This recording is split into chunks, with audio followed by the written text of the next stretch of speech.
God has really been speaking to us through this study in the book of Daniel, these first 6 chapters. And we're going to look one last time. I want us to try to, if I can, take those lessons, and I appreciate you sharing those, and the other life lessons that God's been giving us, and I want to kind of wrap them up in a life lesson challenge or a life lesson statement, and it's this. Daniel's life, the life lesson from Daniel, is for us to show us how to live by faith, to be known by love, and to be a voice of hope in the context, in the setting, in the dark weather of self-serving leadership. Now, there's lots of other things going on in Daniel's life, and there's lots of things going on in our world, in our life today. But the more I study this and I reflected and I asked God to reinforce in my own life, what are you teaching me? What are you teaching me in this study of Daniel? And what do I need to apply? I kept coming back to the impact on people's lives when those in power, those in leadership, are living for self. Now, it's been a really interesting journey walking through this for me and looking at these different leaders. And pretty much the whole narrative of chapters 1 through 6 is about leaders, right? It's about Daniel and his friends and young men that were carried away and how they would live out their life, their responsibility, how God called them to lead. And then we've got Nebuchadnezzar, and we've got Darius and Belshazzar, and Cyrus is coming next. We've got all these examples of leaders. And when people who have influence, people that God gives an area of leadership, of responsibility, which, by the way, is who? I heard it. It's all of us. Don't for a minute sit there and think, I don't need to listen this morning because this is about leadership and I'm not a leader. I'm just a teenager. All of us have areas of influence, areas of leadership. Every single one of us has the same most important area of leadership. And do you know what that is? It's yourself. That's the first area of leadership, is leading yourself. The decisions you make as a human being, specifically as a follower, a disciple of Jesus Christ. I make decisions every day, almost moment to moment, that is leading me.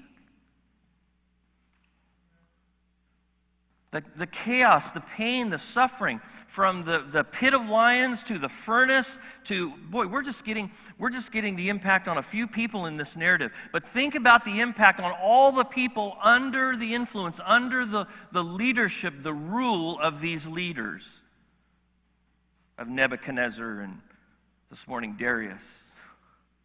See, self-serving leaders have a terrible impact, a painful impact on the people that they influence or have authority over. And if there's a life lesson from this study as we bring it to a close today, and yes, we're looking at the lions. I don't know why we do this, but we decorate our kids' bedrooms with these stories, like Noah's Ark. You know, where the whole world is destroyed, and we put these pictures on the kids' wall. And sleep well tonight, you know. Just let me remind you that God judged the sinfulness of people and destroyed. Or, you know, Daniel being thrown into this pit full of hungry lions. Have a good rest tonight, honey, as you sleep, you know. Let me remind you. Yeah, we're going to talk about that story. It's in our text this morning. But the big picture for me that I really want to convey this morning is that Daniel he models for us this idea of living by faith, being known by love, and being a voice of hope, specifically in a context of self-serving leaders. Now, what I heard in your commitments, it's there, and I don't think I'm forcing it. I really did hear what you shared this morning, from impossible to dark weather to, you know, the adjectives that you're using. Why are we using those adjectives? Because we live today in a context of self-serving leaders. Almost everywhere we look. It's hard to find the exception. Look at sports, look at business, look at government, look at education, look at whatever industry field you want to look at. But before you're done looking, let's make sure we also look at home. And look at our marriage.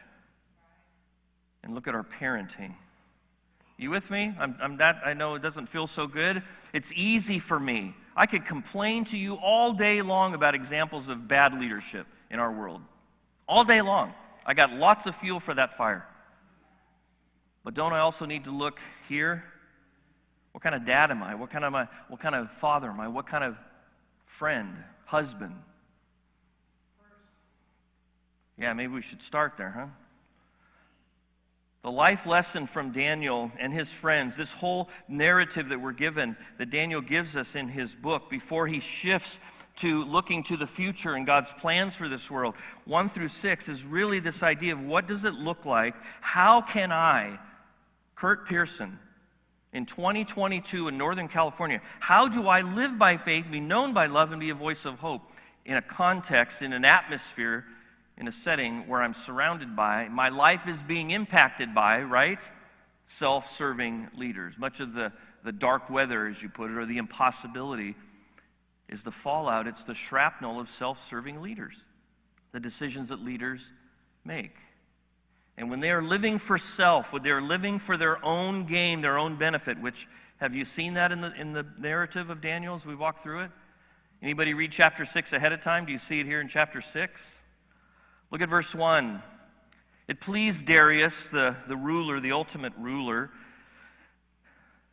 to appoint. Here's his plan. He's got a plan. He's going to appoint 120 satraps, rulers on a different level than him, below him, to rule throughout the kingdom with 3 administrators that will oversee those 120. And one of those was Daniel. The satraps were made accountable to them, to the 3 administrators, so that the king may not suffer loss. Hold on a second.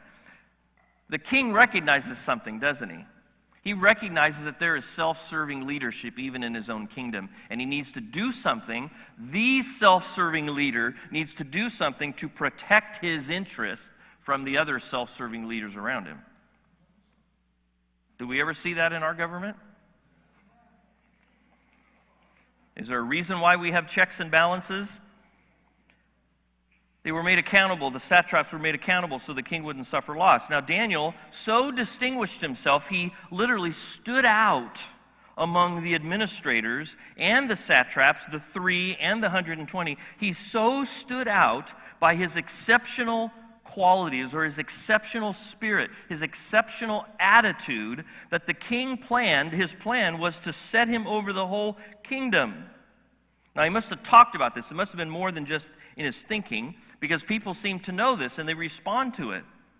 At this, or when this became aware, they're understanding the king's plans to make Daniel the number 1, the administrators, the other 2, and the satraps, the 120, come together and they try to find some reason. They try to find grounds for charging Daniel, to discredit him.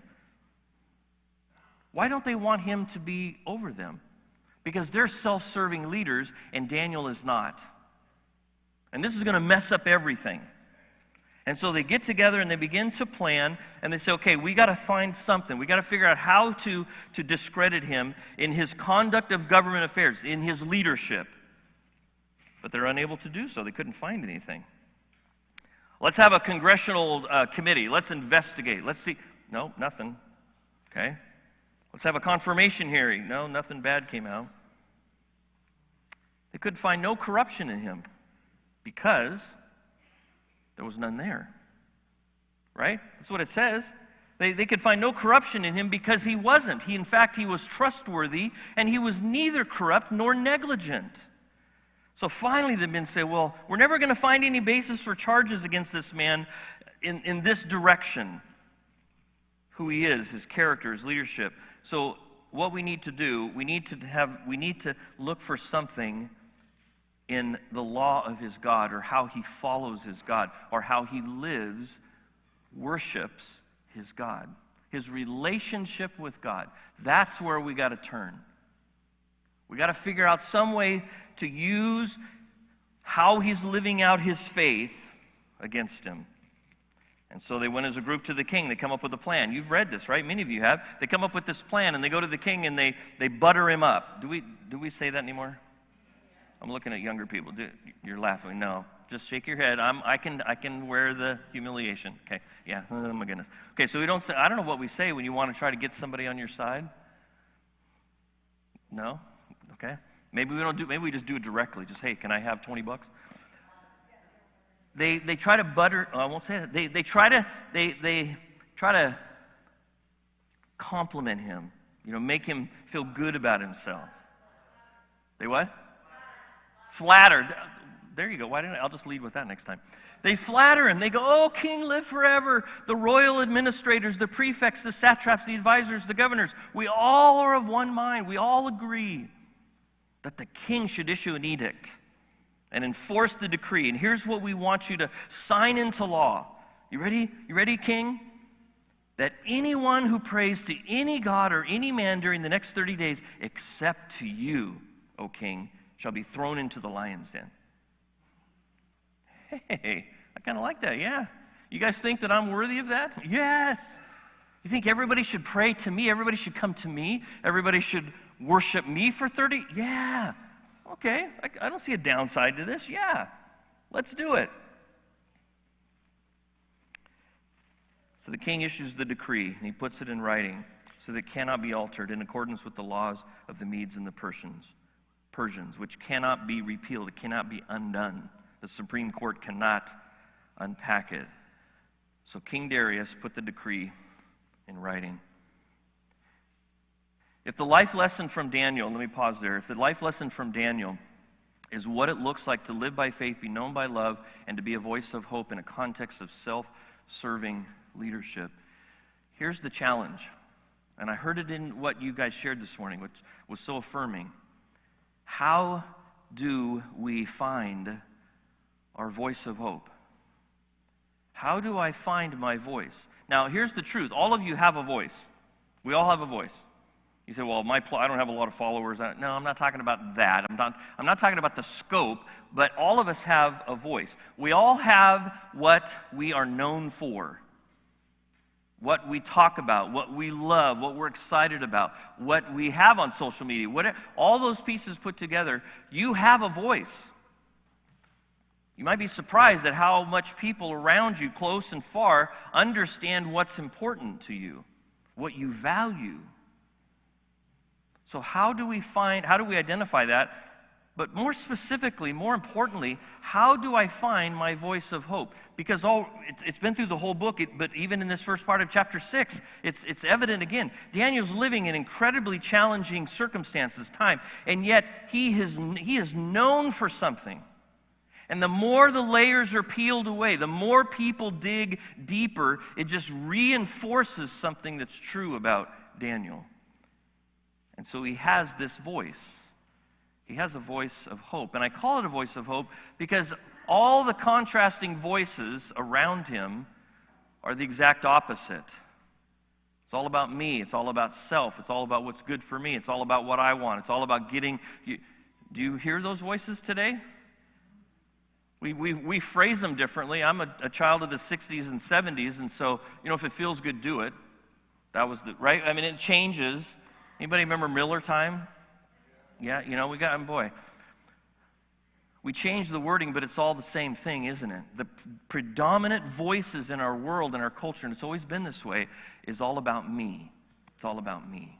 And here we've got a guy whose voice is very different. It's all about God. And because it's all about God, it's also about people and serving people and doing what's best for other people. Even at my own cost, even at my own loss or pain, I'm going to love God and I'm going to love people. And you guys, that's hope. That's hope. To live by faith, be known by love, and then to live a life that points people to the reality of who God is and what it looks like to live for Him and follow Him rather than living for yourself and what you can get, is the gospel. It's the good news.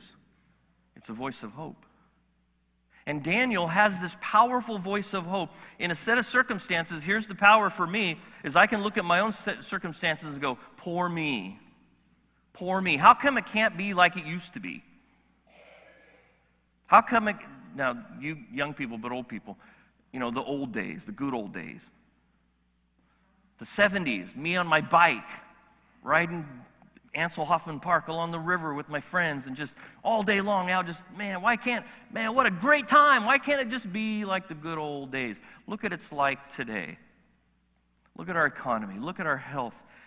Look at our government. Look at all these influences in our lives, and everything just seems to be falling apart. Poor me. And yet I look at Daniel and I say, boy, I got nothing compared to him. And yet here he is with this strong, clear voice of hope. So how do I find my voice of hope? Number one, let me give you some things to write down or take note of, however it's going to help stick in your heart and your head. Number one, your voice of hope is going to be birthed. It's going to be rooted. It's going to be discovered in your character, not your circumstances. And as long as you and I go, well, if my wife was just this, or if the economy was just that, or if my health would just do this, or if the governor would just do that, or if the president or Congress, if the Supreme Court, if gas was just cheaper, I'd say that in jest, but as long as we're looking at our circumstances, we're going to make excuses for us living by faith, being known by love, and being a voice of hope, a clear clarion call to hope.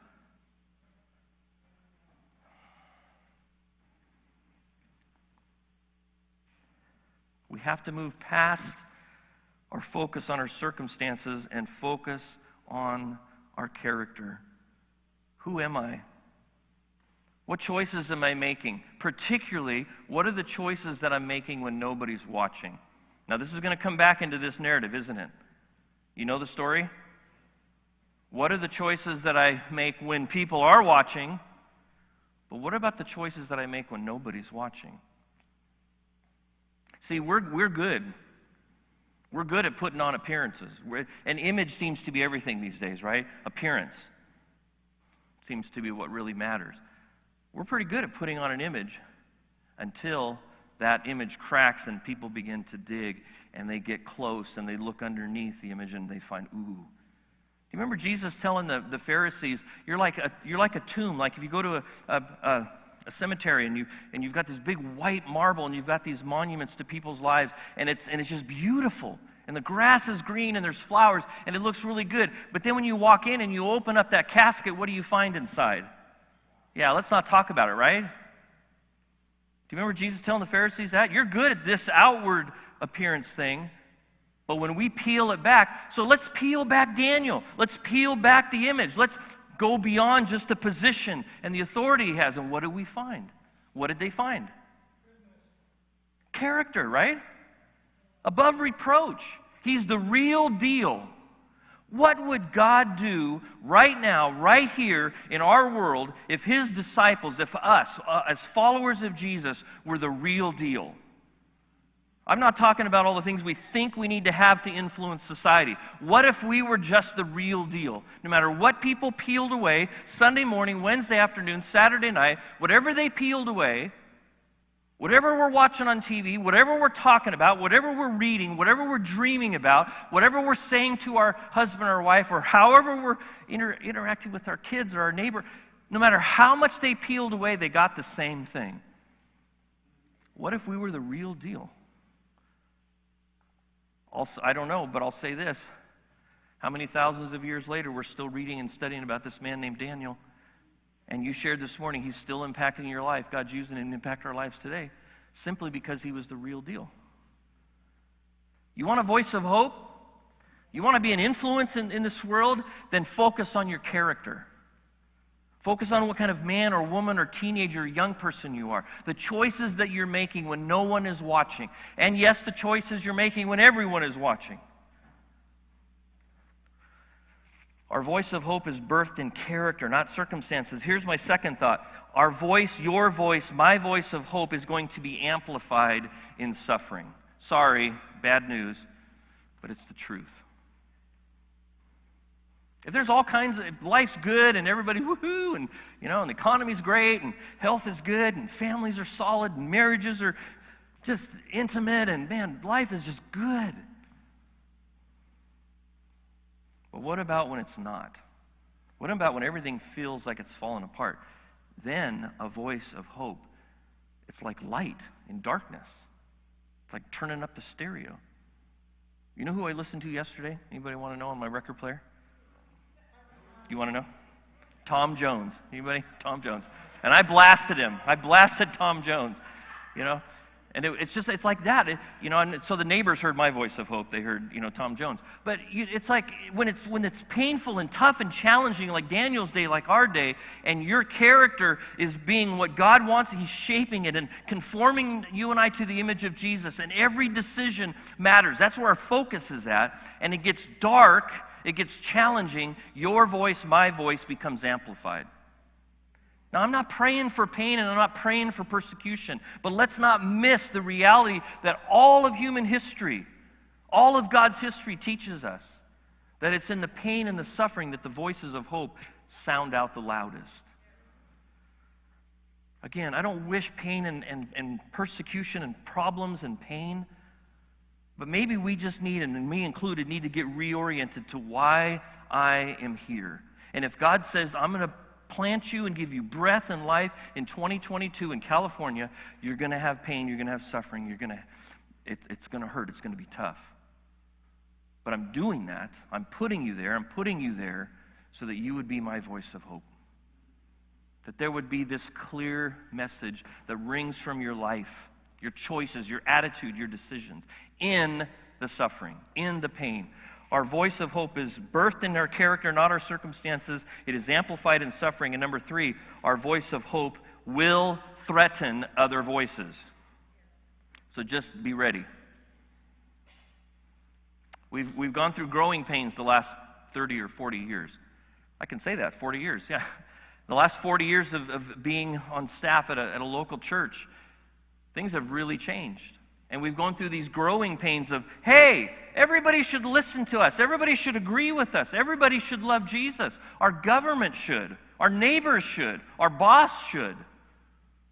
All the leaders, all the authorities in my life, they should acknowledge God, and we should be at the table as the church. We should be at the center there, everybody listening to us. And there was a time, I'm not saying we were ever at the center of the table, but there was a time where we had a voice at the table. At least it felt like it. Does it feel like that now? No, it doesn't. It doesn't feel like that now. And we struggle with what to do with that. And yet, 2,000 years ago, Jesus was very clear. In this world, you will have. And they're going to reject you the way they did me. We worked really hard for a long time to be accepted in our culture, to be accepted in our society, to not be treated like Jesus. No? Am I wrong? We've worked really hard. I got an easy button on my desk. That was easy, the little button. I like easy, I like comfort. We worked really hard to fit in, to be accepted. And we forget that Jesus said, guys, ladies, young people, you follow me. You live by faith. You be a person who is known for your love, my love, and you are this clear voice of hope in the day that I put you. You're going to have trouble. You're going to be a threat to other voices that disagree with God's voice. Are you still glad you came this morning? I am, and I'm glad you are too. Our voice of hope will be threatened by other voices. In verse 10 and following, Daniel learns the decree has been published. He knows what's happening. What does he do? He gets down. He continues his normal routine 3 times a day. He gets down on his knees and he prays. For some of you this morning, that's what you needed to hear this morning. You needed to hear Jim this morning saying, hey, we got a prayer team. We're a church that believes in prayer, and we want to pray together, and we want to discover life together, praying together. So when we're singing this morning, there are going to be people, and you can go, and there's prayer that happens before this. There's prayer that happens throughout the week as things are become. No. Some of you just maybe needed to come this morning and go, oh, man. To be a voice of hope, to live by faith, be known by love, to be a voice of hope, I need to be praying. I need to be in constant contact with my God, my King, my Savior, with the Spirit of God living in me. And you know who you are. We know who we are. Here's this man, a powerful influence, a leader in a what we sometimes say secular society, a godless society. And here he is praying 3 times a day. And he does that even knowing that this new law has been put into place.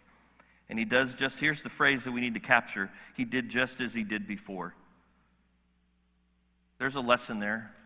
You want to be a voice of hope? You focus on your character. You focus on what God is shaping you to be right here, right now, in the storm, in the bad weather, in the impossible circumstances. You focus on that, and you pray, and you read God's word, and you build your life around these disciplines, these practices. Sunday morning, small groups. Bringing your young people to youth group, these disciplines, these things. And then all of a sudden the culture says those are stupid or those are dumb. In fact, those are going to cost you something. You can't do that anymore. To be a voice of hope, you just keep doing what you've done before. You with me? He just did as he did before. Of course, the men come, they see him, they find him, and they go to the king. And they say, hey, didn't you publish a decree? These guys, knuckleheads. First they're flattering, now they're playing dumb. Hey, didn't you, of course I did. Yes, that was what, yesterday? Yes, I did. Well, hey, by the way, you probably don't know who Daniel is. He's your favorite. You're going to make him number one in your kingdom. But in case you forgot who he is, Daniel, this exile from Judah, he pays no attention to you. When the king hears it, he's greatly distressed. He's determined to rescue Daniel. Does that say something about Daniel's character? I think it does. And the king makes every effort, but he can't. He knows it. And so the king gives the order, and they bring Daniel and they throw him into the lion's den.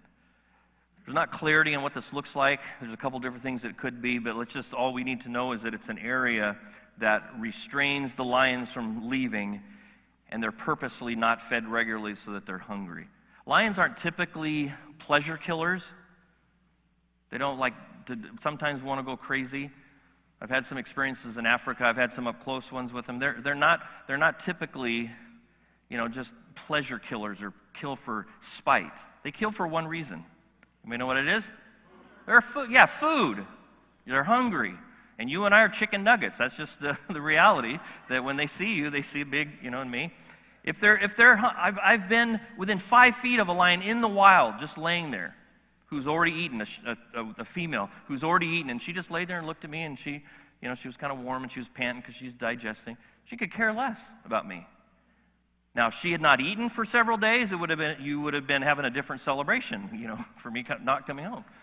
I would be the chicken nugget. And so these lions were purposely kept off kilter. We do seem to know that there was tactics they used to make them extremely hungry, so that when someone was dropped into this setting, there was no question of what was going to happen. We know what was going to happen, right? And lions also don't like to tear their food apart. If you've ever seen a lion hunt, and how they typically kill is by suffocation, right? They squeeze it, they try not to get hurt, and they squeeze it until the thing passes out, still alive, and then they start eating, because that's the purpose. And they knew that, and so they had this method of execution or treating people that disobeyed. And so he gives the order, and Daniel's brought in, and the king knows what's going to happen. But he says this, he says, "May your God whom you continually serve rescue you." And they close up the den, they bring the stone, they make it so that the lions can't leave, Daniel can't leave, they seal it. All these guys that are against Daniel, I want to put my ring on there too to make sure somebody doesn't come in the night. King can't sleep. He's upset. Goes back to his room. He can't sleep. He doesn't have any entertainment. He's fixated on Daniel. And in the morning, when he comes near the den, he calls out to Daniel in an anguished voice. Anguish meaning he really knows what he's going to find. There's not going to be any response. And when they remove the stone, he knows what he's going to see. "Daniel, servant of the living God, is your God whom you serve continually, has he been able to rescue you from the lions?" I don't know about you guys. I have these moments, and this is one of them for me, where I do want a videotape. I want a DVD. I want to be able to go. I want to see his face when he hears the voice. I want to hear Daniel's voice too. I just straight up. I want to hear, "Oh, king," or was it king? I have imagination, but I want to see the king, and I want to feel his heart rate as he's running up there, and then he says, "Daniel, could it be?" And he hears a voice. "Oh, king, live forever. My God sent his angel, and I've spent the night with a bunch of kittens. A bunch of pussycats. God closed their mouths. They didn't hurt me. I was found to be innocent in God's sight." He just did what he had done before. He focused on his character. He lived out his faith. He was known as a man of God's love, and he was a voice of hope, regardless of what the circumstances that were thrown at him. And I haven't sinned against you either. The king was overjoyed. This part doesn't end well, does it? So maybe don't put this on your children's nurseries. This is not the story to put on the wall. He has the men and their families brought and they're thrown in, and you know what happens, right? The lions do what they do. They eat them. They're hungry. Let me give you two more. My time is up, but let me give you two more thoughts. And I hope you're writing these down. God can use this in the coming week as you come back and revisit these thoughts. A voice of hope will not be silenced by the voices of this world. That's God's promise. There might be a price to pay. He's already said we're going to have suffering. But you live to be a voice of hope today, and this world, in spite of what you feel and what you hear and what you read on the news, please stop getting fixated in the moment. In the 9 o'clock, 10 o'clock, 11 o'clock news. Stop being fixated by the Yahoo News or the Facebook or wherever you get your information or whatever you're feeding on. Stop getting fixated on the moment and lose sight of the big picture that God is on the throne and He wins. He's building His kingdom. There's going to be people that are eaten by the lion. There's terrible elements to the future because people will not surrender to their Creator. But God wins. And He wins every single time one of His children, any of us in this room that are a child of God, when you live by faith, when you are known for your love, and you are a clear voice of hope today, God wins. And His kingdom is expanded. Now notice this. I got to wrap up. Notice this last. I said there was two. There's actually three. There's one more. Here's what happens. Here's how God wins. Look at verse 25. A voice of hope. If you and I are voices of hope, what it does is it will reveal God to the hopeless. It'll reveal God to our world, your world. A voice of hope makes God known. It reveals Him to the world. King Darius writes, this is the same King Darius. He writes to all the peoples, nations, what happened to the rule can't be undone? Hold on. Everyone, listen up. I issue a decree that in every part of my kingdom, people must fear and reverence the God of Daniel. Wow. Boy, this king is schizophrenic. What in the world? But who is this God? Darius, do you really know who this God is? I do, because I've been around Daniel. Listen to who He is. He rescues and He saves. He performs signs and wonders in the heavens and on the earth. He rescued Daniel from the power of the kittens, the lions. And Daniel prospers during the reign of Darius, even up to the reign of Cyrus. Here's the win, guys. We may suffer. We may be in a lion's den. We may get eaten. Do you remember the three young men in the furnace? This furnace can kill us and take us home. God still wins. God still wins because God rescues. Boy, this King Darius has a clear picture. Would you agree? Does he get who God is? That He's worth our worship, our fear and our reverence, that He rescues and He saves and He reveals Himself to creation through signs and wonders? Is that the God that you know? It's the God that I know.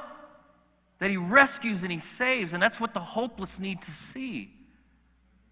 They need to know. How are they going to know it? They're going to know it through voices of hope like you and me. In high school, at work, in your home, in your neighborhood, in this church family, wherever we go. A voice of hope reveals God to the hopeless. Here's the question. I can't even remember what's next. Stephen, is it you guys? Okay, you guys want to make your way up here? Have you found your voice of hope? Have you? And don't answer out loud. You need to answer before God. And you start by saying, okay, what do I talk about? What do people know me by? Am I the whiner? Am I the complainer? Am I the worrier? Am I the ambitious one? Am I the distracted one by the things of this world? Or am I the one that my character, no matter when you interact with me, whenever you listen to me, whenever you talk to me, whenever we interact, I'm the same person. I'm just living by faith. I'm sharing the love of God that He's poured into my life. And I'm just going to keep yelling, whispering, proclaiming that the only hope I know is found in Jesus Christ. Because he's the God who rescues and saves. He's the God that has made himself known through signs and wonders, and he's still doing that today. Yes or no? So what's my voice? Let me close with this. You want some practical steps, then you need to engage the people in your life to know who Jesus is. That needs to be the purpose of your engagement. Well, no, it's my spouse, it's my kids, it's my mechanic, it's my doctor, it's my boss. Great, that's all good. But engage every one of those people to know Jesus. Undercurrent of everything you do and say needs to reveal that you know Jesus and you want them to know him too. Guys, we've forgotten or we've laid down the reality that people need to know Jesus. We've made faith personal and internal, and we come together at certain times in buildings, which is fine. We need this. But then when we go back out in life, we keep it in here. Because you don't understand how, man, the culture today, nobody wants to hear it. Nobody wants to see it. It's going to get me in trouble if I live out godly character. It's going to cost me. You don't get it, Curt. You're a pastor. You live in this little bubble. Everyone that I engage, everyone that you engage, it should be with the goal of them knowing Jesus like I know him. Number 2, empower the people in your life to love him.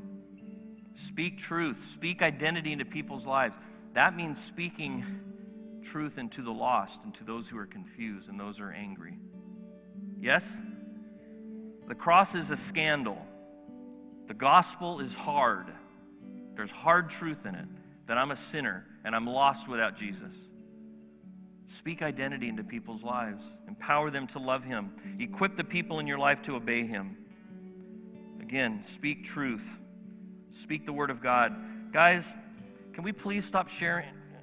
I'll look at you because they'll be mad. Can we please stop sharing our opinions on everything? Not everybody needs to have a voice at the table. Not everybody needs to know my opinion. Oh, now you're not happy. What do people need to know? What they need to hear from me is God's truth. And my challenge in my life of trying to live in that truth. Stop sharing our opinions. Stop sharing what we think. Stop trying to convince people. Let's just speak God's truth out of our mouths and then back it up with our lives. That our character matches it. And finally, boy, I need this. I'm just going to tell you, I'm going to confess openly before all of you. I need to be encouraged every day to keep trusting Jesus. Would you do that for me? Would you do that for the person sitting next to you? Let's encourage each other that we can trust Jesus. When you stop trusting Jesus, you have lost your hope. It's gone. And you're going to turn to something else. And I say this humbly, you're not going to find anything else that's going to give you hope. If you're here this morning and you don't know Jesus, that may be offensive to you, but I say that to you in love because I believe that with every fiber of my being. You will not find hope anywhere for this life or the next apart from Jesus Christ. And the good news is he's ready to give it to you. It's a free gift. It's because of his grace, not because you earn it, don't earn it, can't earn it. He just wants to give you life in him. We need to encourage one another. Can you say amen to that? We need to do it every chance we get.